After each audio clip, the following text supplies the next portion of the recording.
औज़ुबिल्लाहिमिनश्शैतानिर्रजीम बिस्मिल्लाहिर्रहमानिर्रहीम सल्ली अला अलैहि व बारिक वसल्लम। मैं हूँ आपकी इब्राहिम खालिद, आप देख रहे हैं हमारा यूट्यूब चैनल।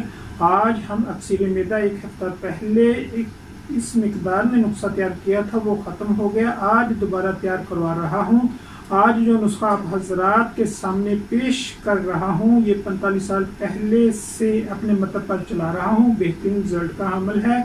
3 ग्राम खाने के बाद 3 टाइम फ़वाइद के लिहाज से गैस, तबखीर, तेजाबियत, मैदा दुरुस्त करता है, ताज़ा खून पैदा करता है, खूब लगाता है, कासर रिया है और बदन को ताकत देता है, दिल को ताकत देता है, कब्ज का खात्मा करता है, मोटापा कम करेगा, कमजोरी खत्म करेगा, खाया पिया हजम करता है। अज्जाइन उसका कुछ यूं है: तेजपात 500 ग्राम, जीरा सफेद 500 ग्राम, बादियान 2500 ग्राम, अजवैन देसी 2500 ग्राम, जंजबील 500 ग्राम, सत पुदीना 50 ग्राम, सत अजवैन 30 ग्राम, सत काफूर 30 ग्राम, इलायची खुर्द 500 ग्राम, मिश्री 500 ग्राम।